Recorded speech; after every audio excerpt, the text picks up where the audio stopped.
What's up, everybody? Today we're going to be taking a look at the game Fog Escape from Paradise.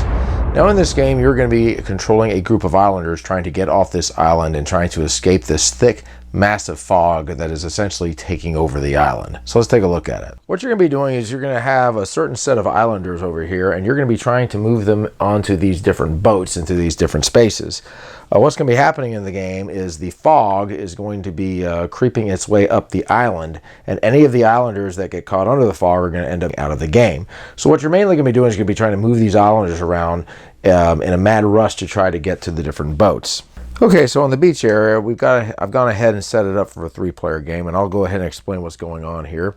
The game is going to have what are called obstacles, and there's a few different types. You've got like a piece of wood here, a stone, and then a bush. And the instructions are going to have a way to where you're going to be able to set this up. Right over here, these two numbers, this is going to tell you how many obstacles are going to be in this area, and also the number of blank hex tile spaces that you're going to have. So this will be throughout each row. Now you're also going to have different types of islanders in this game. You're going to have a leader, which is going to be the female over here. Everybody's going to get one of them. And you're also going to get what are called commoners, which are going to be 2 of the ladies over here with the pigtails. And then you're also going to have the eldest, the warriors, and then the sailors in this game. Anyway, what you're going to do is once you get your leader and then 2 of the commoners, you're going to go ahead and by turn just pick whichever other characters that you want. And then what you're going to do is you're going to go ahead and just start placing them in order. So pink goes, then green goes, etc. And then you're going to go row by row until all the rows have been covered. Now, on each of them, they're going to have a little symbol over here, and this is their special ability, which I'm going to talk about. Now, what you're going to be doing is you're going to be trying to move these characters up into the upper area where the boats are. This is the turn board, and the way this is going to work is anytime someone takes a turn, they're going to go ahead and move this down, and this is going to signify whose turn it is, depending on what this cube is adjacent to. So right now it'll be yellow's turn. Then next time it'll be pink's turn. Since we're doing a 3-player game, is going to go ahead and go back to the 2nd player. Now once this reaches this green space over here, this is going to move the fog up 1. And so it'll just continue on like this throughout the entire game.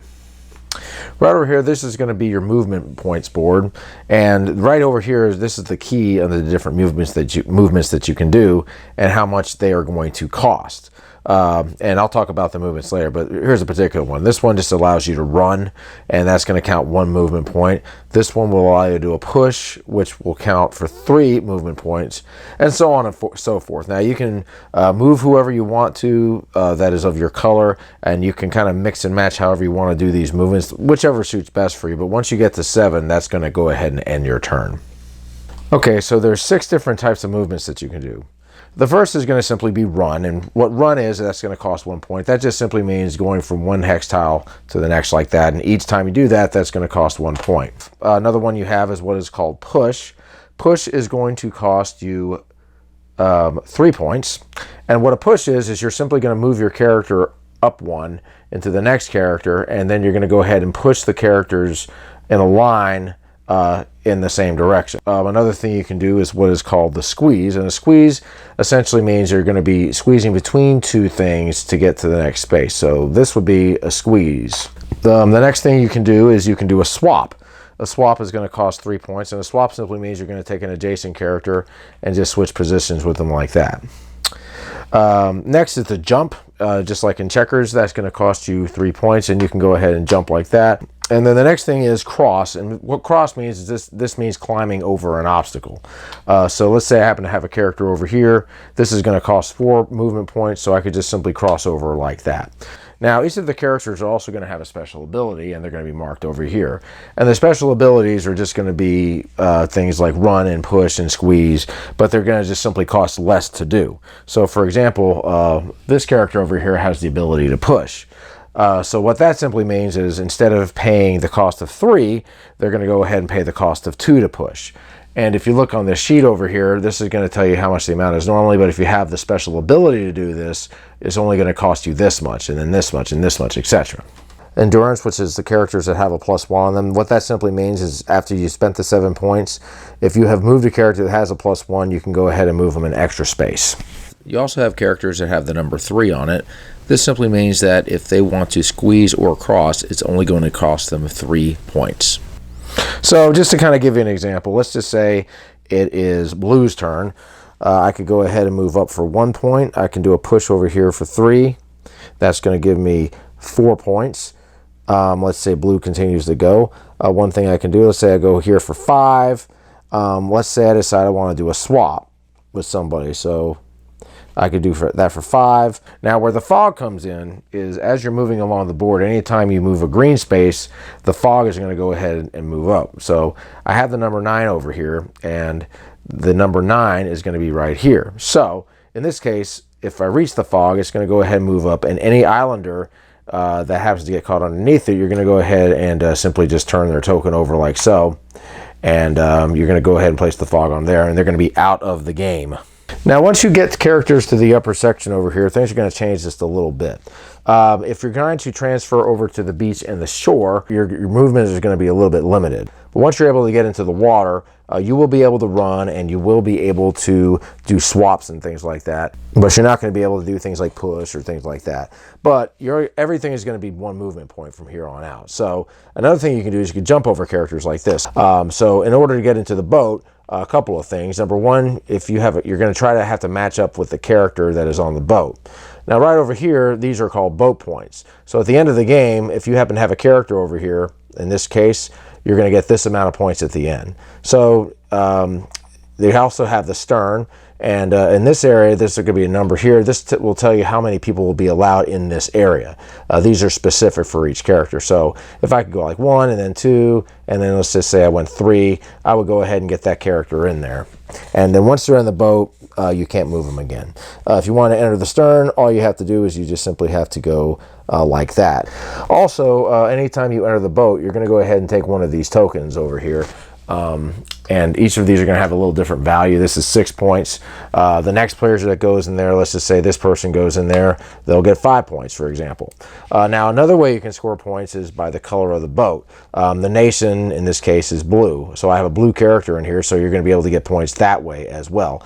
But ultimately, what you're trying to do is you're trying to get as many characters into the boat as you can, and you're going to lose points anytime you end up losing points to the fog. And the way that works is like these 2 characters, for example, since Black lost these, they're going to lose 9 points per character. And then when it gets up here, it'll be 8, then 7, then 6, etc. But once you've gone ahead and you've gotten in all the places people in the boat have been placed, you can actually have people over here on the pier, for example, and that's going to count because they'll be clinging to the boat as the boat sails off. But the boat is only going to be able to sail off once you have, if these spaces over here have been filled up. But anyway, what you'll do is once you've got all these spaces filled up and you've got all the characters off the island as best you can, and there's no more movement left, what you're going to do is you're going to count up your points. All right, so for the scoring, any character you have that is in the same color boat, you're going to receive 4 points for that, and these are called rescue points. And you also get points for the boat area. So for this character, he's going to get 7 points. This character will get 7 points, and so on. You're also going to lose points to the fog, so you're going to go ahead and count those points, and they're going to be negative points. And then any of the preparation bonuses that you've gotten, these little chips, are going to count up as well. So the winner is going to be the one that ends up with the most amount of points. And that, folks, is the game Fog Escape from Paradise. So my final thoughts on Fog Escape from Paradise. Well, now, anybody who is a fan of abstract games, I would definitely recommend checking out. One thing I really like about this game is it really gives you the feel of a bunch of people who are trying to escape, with the running, with the jumping, with literally pulling people back and swapping places with them. All these movements and stuff would simulate a situation like that, and I think it's really cool the way they do it.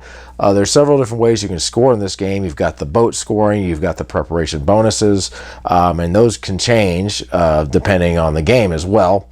And it's cool. I like it. The fog definitely adds an element of suspense because a lot of times what I have seen is that people are going to swap and try to get up and just try to move in a lot of different ways, just trying to get their pieces out of there. And there's so many different ways you can move, so it's pretty cool. But just a really good idea, I think. And I hope that they end up coming up with an app like some of these game companies are doing that have like some music in the background, or even maybe a timer effect or something. Like this game also has timers, so you can actually flip them over and you only have that amount of time to plan your moves. And if you don't, you're going to lose some moves.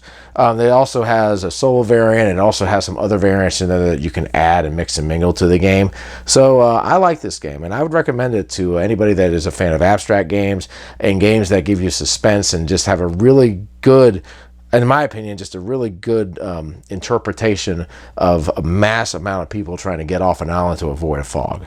Anyway, guys, that's my review of Fog Escape from Paradise. We'll catch you later. Keep on gaming.